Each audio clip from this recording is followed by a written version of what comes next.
भारत के सबसे रोमांचक गेमिंग प्लेटफॉर्म विंजो पर हैं 70 से भी ज्यादा गेम्स। तो खेलो अपने मनपसंद गेम्स और रोज जीतो करोड़ों के इनाम। Download now from winzogames.com। Game में वित्तीय जोखिम शामिल है और इसकी आदत लग सकती है। जिम्मेदारी और अपनी जोखिम पर खेलें।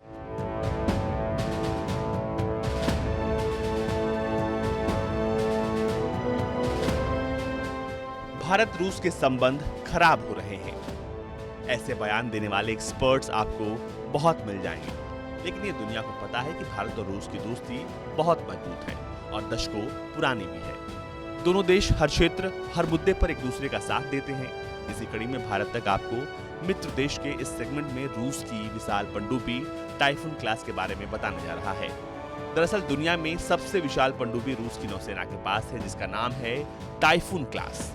बड़े बड़े एक्सपर्ट्स भी इसे इंजीनियरिंग का बेहतर नमूना मानते हैं।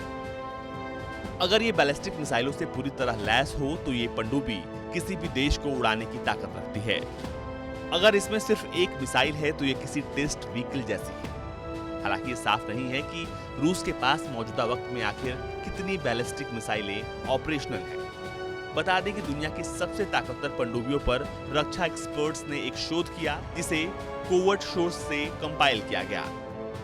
यहाँ उन सारी पनडुब्बियों की सूची दिखती है जो काफी शक्तिशाली है और दुनिया में कहर बरपाने की क्षमता रखती है। इस लिस्ट में सबसे ऊपर रूस की टाइफून क्लास पनडुब्बी है। ये बैलिस्टिक मिसाइलों से युक्त पनडुब्बी है जिसे सबसे घातक माना जाता है। ये इतनी विशाल है कि इसमें क्रू के 160 लोग आराम से महीने भर पानी में रह सकते हैं। अब आप खुद ही अंदाजा लगा सकते हैं कि महीनों तक पानी में 150 से ज्यादा लोग यूं ही तो नहीं रह सकते। यानी जाहिर है कि महीनों के हिसाब से रसद और दूसरी चीजों के भंडारण की भी टाइफून में भरपूर व्यवस्था है। तो वहीं भारतीय नौसेना अपने रक्षा उपकरण खुद बनाने की ओर कदम बढ़ा चुकी है और एक रिपोर्ट की माने तो नौसेना अपने परमाणु पनडुब्बियों का लगभग 60% हिस्सा खुद बना रही है। जैसे अरिहंत को ही ले लो तो भारत की स्वदेशी पनडुब्बी जिसे बनाने में रूस ने लगभग 40% योगदान दिया है।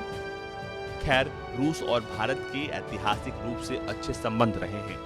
दोनों देशों के बीच संबंध इतने गहरे रहे हैं कि अमेरिका तक को आपत्ति हो गई थी। नेहरू से लेकर नरेंद्र मोदी तक ने रूस को अपनी विदेश नीति में अहम जगह दी। जब तक सोवियत संघ रहा तब तक भारत वहां की व्यवस्था से प्रेरणा लेता रहा और उसके पतन के बाद भी रिश्तों में कड़वाहट नहीं आई। भारत ने कभी रूस को एक सच्चे दोस्त के अलावा किसी और श्रेणी में नहीं रखा। रूस के साथ भारत के संबंध वक्त की कसौटी पर हमेशा खरे उतरे हैं। ब्यूरो रिपोर्ट, भारत तक।